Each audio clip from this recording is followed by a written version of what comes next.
ሰላም ሰላም እንዴት ናችሁ? በያላችሁበት ሁሉ ነገር ሰላም ነው። አሸና እንዲላችሁ እሞኝላችኋለሁ። ቢስቹ ስትጎ እንደሉ ወዳችሁ ላይክ እና ሼር እያደረጋችሁ ሐሳቦቻችሁ ለብዙዎች አካፍሉ። ለዚህም ከልብ አመሰግናችኋለሁ። ሐሳቡ ሲሞቻችሁ ቢያንስ 2000 ላይክ እንድትገጩት ጋብዛችኋለሁ። ዛሬ ሚዛናችን ዘላችሁ የመጣ ነው እንግዲህ በኢራን በእስራኤልና በአሜሪካ መካከል የተነሳ እጅግ በጣም ደም አፋሳሽ ጦርነት በድርድር እንዲያልቅ አንዳንድ ሀገሮች የበኩላቸውን አስተዋጽኦ እያደረጉ እንደሆነ የኢራኑ ፕሬዝዳንት ተናግረዋል።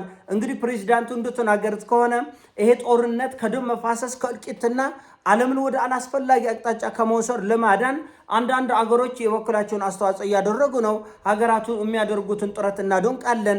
የኢራንን ክብር ልዕልናና ጥቅም እስካስከበረ ድረስ እኛ ድርድሩን እንደ ሐሳብ ልንቀበለው እንችላለን የሚል ሐሳብ ሰጥተዋል። ይህን ተከትሎ ደግሞ የአሜሪካው ፕሬዝዳንት ዶናልድ ጄ ትራምፕ ኢራን እጅ ትስጠኝ፣ እጅ ወደ ላይ ነው፣ ሌላ ንግግር፣ ሌላ ወሬ፣ ሌላ ግርግር አልፈልግም፣ የምፈልገውን ያህል አከርካሪ ሰብር ያለው ኢራን ያለምንም ቅድመ ሁኔታ ነው ያለምንም ቅድመ ሁኔታ እጅ ትስጠኝ። ከዛ በኋላ ለኢራን የሚሆንላት መልአክ የሆነ መሪ እኔ ሞርጥላታለሁ። እና ልክ ዓለምን የሚንቁት ይሄን ያህል በቃ እንደ ውዳቂ ነው ዓለምን የሚያዩት። ይቆጠቅጣል። ከዛ ላንተ የሚሆን መሪ እኔ ሾምልሃል ይላል። እውነት አንተ ምንድናችሁ? እናንተ ምንድናችሁ? እግዚአብሔር ናችሁ፣ የእግዚአብሔር መልአክ ናችሁ።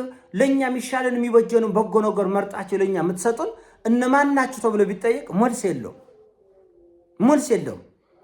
ታላቁና በጣም የምንወደውና የምናፈቅረው የኢራን ህዝብ በ300 በ400 ጀቶች እየደበደበ ከባህርም ከየብስም ከአየሩም ከምንም እየደወደበ በጣም እናፈቅር የኢራን ህዝብ ሆይ መሪ ኮልን ሾምልን እኔ ጌታ።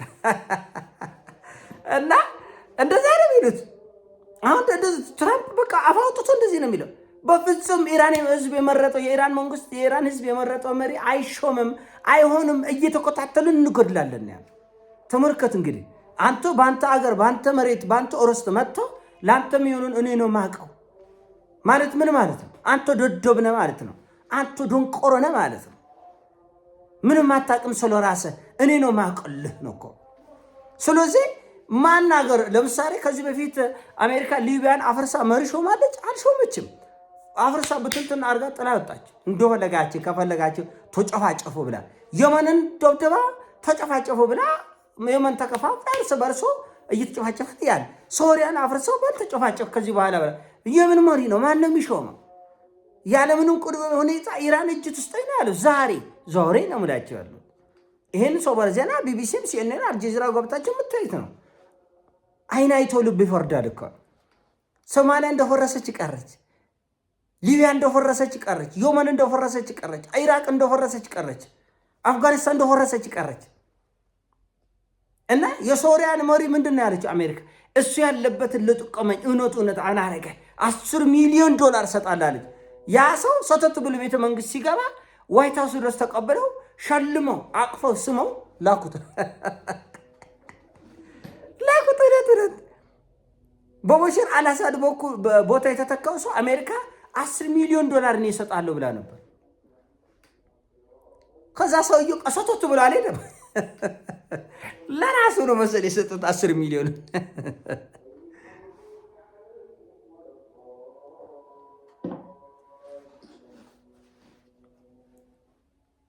አስብ፣ አጎናዝብ። ኢራን የኛን ውጊያ ነው የምትዋጋው። ስለ ፍትህ ነው የምትዋጋው። ስለ እኩልነት ነው የምትዋጋው። አይጎባም። ይሄ አጎብዳጅ ደም ያለው የተንበርካኪ ደም ከዞራን ዘር ተንበርካኪ ደም ያለው የዱነዘዝ አፍሪካዊ ወጣት ይሄን አይረዳም። የኛን ነው አይጎባቸም።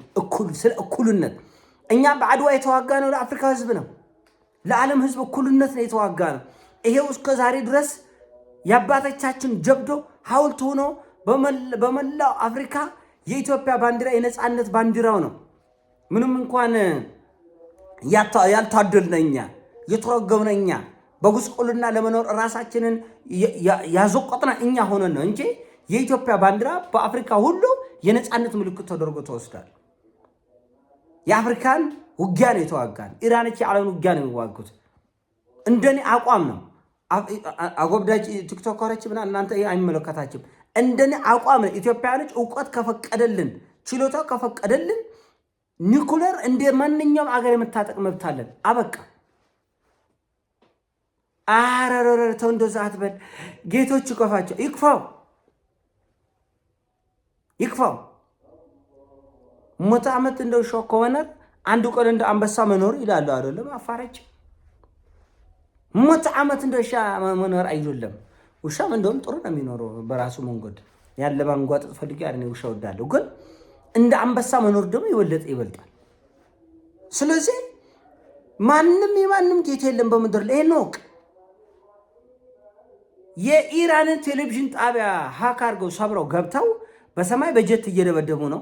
በቴክኖሎጂ ደግሞ ሳይበሩን ሰብረው ገብተው ሞላ የኢራን ህዝብ ሆይ በጣም እንወድህ አያቱላን ጎለንልሃል አምባ ጎነ ነው።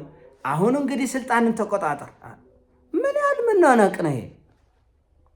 ምን ያህል መናናቅ ነው?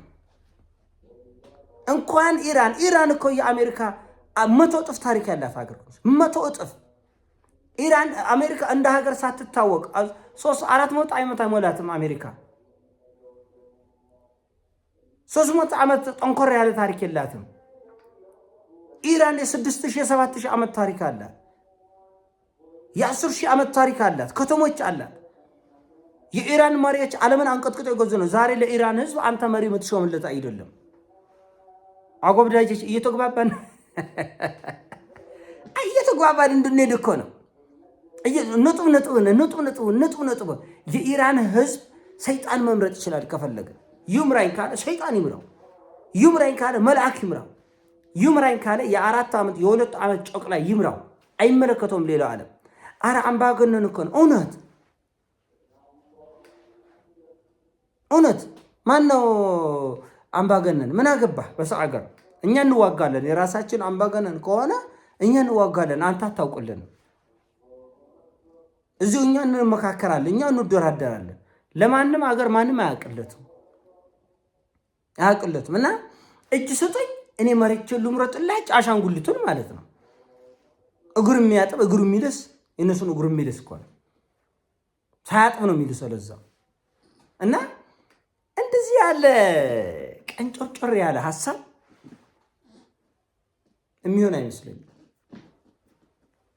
አይመስለኝም። እና እውነቱ ለመነጋገር ጦርነት እናቶችን፣ ጦርነት ህፃናትን፣ ጦርነት የሰው ልጆችን ሁሉ ሰላም ያናጋል።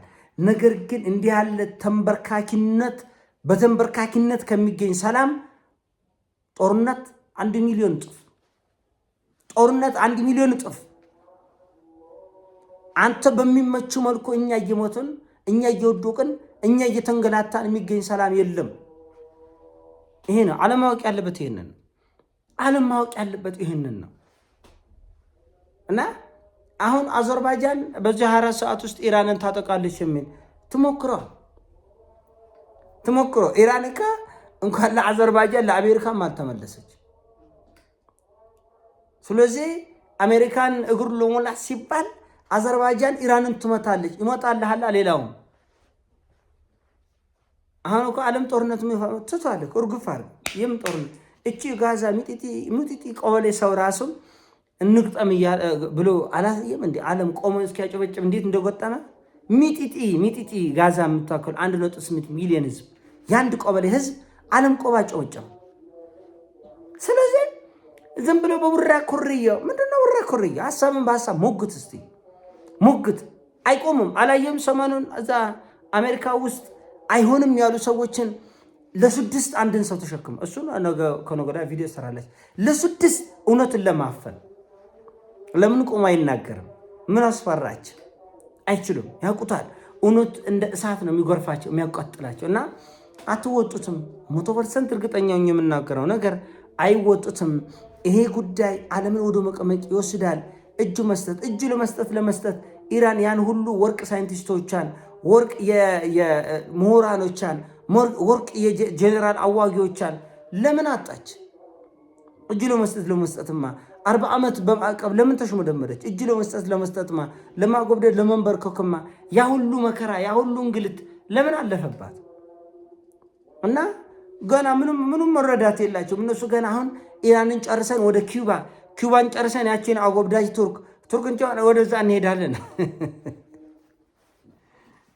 አስቂኝ ነው። ለማንኛውም ለዛሬ ይሄ ነው ሀሳቤ። አሳሲሞቻችን ላይ አድርግ ሼር አድርግ። እወዳችኋለሁ። ፒስ